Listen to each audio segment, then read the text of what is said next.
exploring the wonders of the universe. I'm all about it. Hola y'all, welcome back to my channel. This is Shelly Flowers Reads and Writes. My name is Michelle Flores, where I talk about all things related to reading and writing.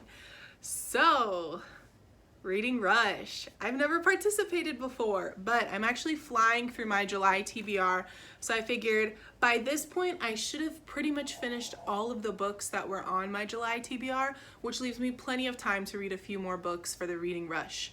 This is, like I said before, my very first time participating, so I just wanted to share what my TBR would be. And yeah, you know, some of the books I'm gonna maybe combine them, but I picked out enough books that would fulfill every single challenge.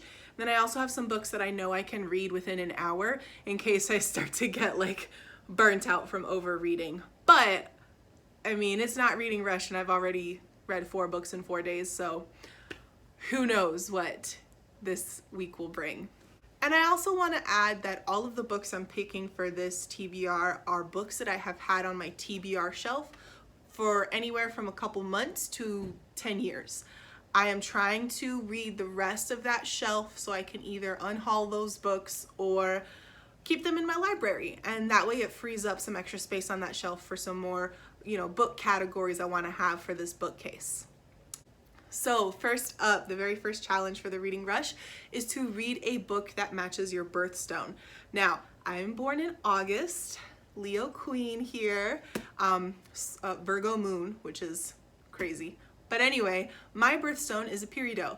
And the thing with peridots is that they're lime green. They're like super bright. They're kind of difficult to find matching book covers to, but the closest one that I have is this book here. This is The Lost Art of Reading Nature's Signs. So I talked about this in a previous video. My best friend got this book for me for Mother's Day. I can't think of a better time to read it. And it also doubles for 2 other challenges. So just in case I can't read all the books on my list, this would also double for the challenge of books that start with the word the, as well as books you read outside. I can easily find a, you know, patch of green in my courtyard and, you know, read this for a couple hours. So, you know, that's an exciting first pick. All right, the next book we have is a book that starts with the word the. So this one is kind of random. So here we have The Charm School by Nelson DeMille. I don't know anything about this book except that I think it's about like spies in the USSR. This is one of those pulpy paperbacks that I've had for a really long time and I don't remember how I got it. It was published in 1988, which also happens to be my birth year, so that's kind of cool, you know? This would also double as another challenge. So aside from being a book that starts with the word the, it is also a book that takes place on another continent.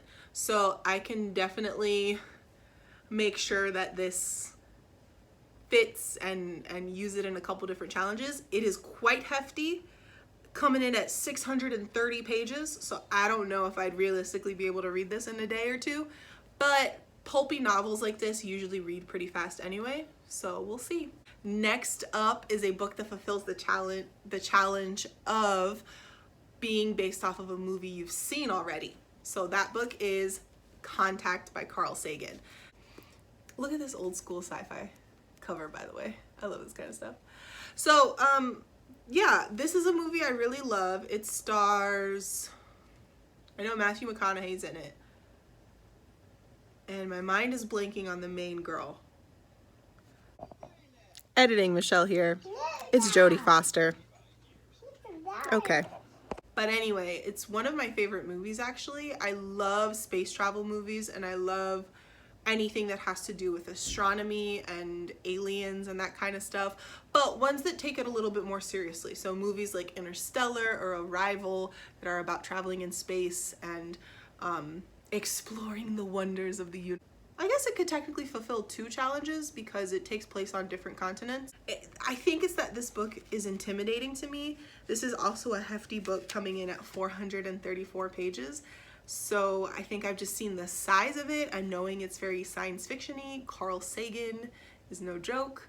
And I've always just been intimidated because, like I've talked about in previous videos, I get really nervous with very sciencey kind of books, but I just need to bite the bullet. I've seen the movie, so I kind of know what to expect. I know the movie is very different from this book, but we'll see.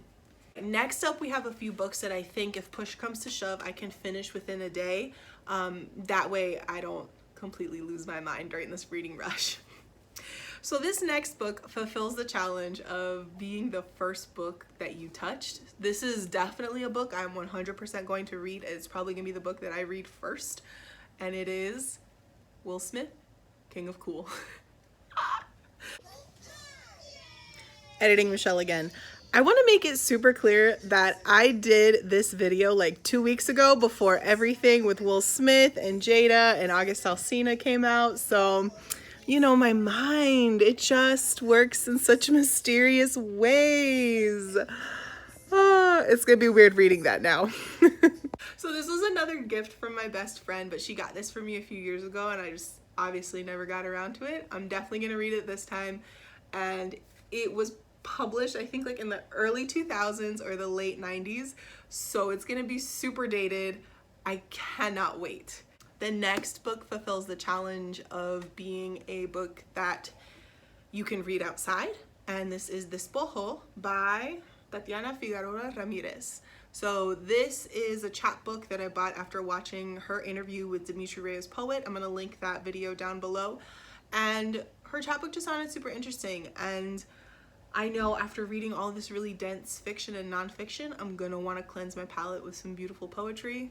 That's where this book comes in. So I'm very excited about this. I also think this kind of looks like the coronavirus, which is funny. I know this book came out like a year before the pandemic hit, but I just think it's incredibly timely. And despojo in English means a cleansing. So it's just all around. It's gonna cleanse my palate.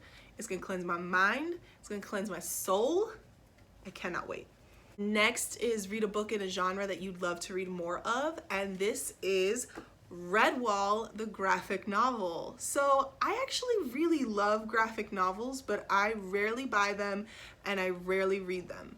I want to be better about that because I think it's a genre that is so underrated but so fun, so exciting, and is doing so many creative things. It's actually a genre I really love teaching as well. Some of my favorite books that I've ever taught were Mouse and Persepolis, and I taught these to middle school boys in Memphis. They loved the books. You'd think, being where they're from and the age group, they could care less about them, but there's something about the graphic novel format that is so engaging no matter what level reader you are.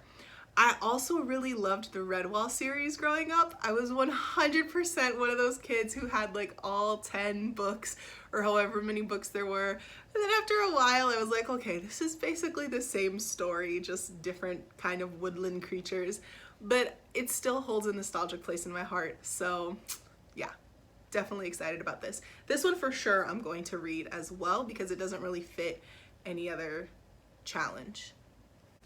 All right, the last book that I plan on reading for the reading rush is The English Patient, and this fulfills the challenge of being a book that is set on a different continent or country. This book is set in Italy. I live in the United States, so it is perfect. It could also fulfill the challenge of being a book that starts with the word the, and if I get around to watching the movie before I read this book, it would also fulfill the challenge of being a book based off a movie you've already seen. That might be the case. I might decide to do that. I'm not sure, so we'll see. I don't particularly like historical fiction, and I don't particularly like romance. I definitely am like never interested in historical romance, so I have no idea why this is on my shelf. But again, I'm shopping my shelves. This will help clear out some of that TBR nonsense that I've got going on. All right, y'all, that is it from me today. Let me know if you are doing the reading rush. Let me know what books you plan on reading down below. I have as a bonus book influencer.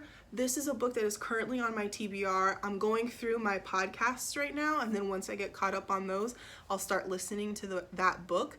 I don't know how long that process will take me. Sometimes I finish listening to podcasts within 2 days. Sometimes it takes me 3 weeks. So we'll see. But If it's the case where that book falls within the reading rush, then I will probably use it to be like a book that I read outside or something. I don't know. It doesn't really fit any of the other challenges, so that's why I'm keeping it as my like maybe amoebus floating book in the corner iMovie nonsense. Okay.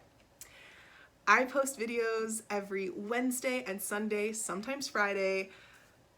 If you'd like to follow me on a more day-to-day basis, you can find me on Instagram, Tumblr, and Goodreads, and now Twitter at Shelly Flowers for all of those. Shout out to early adopters.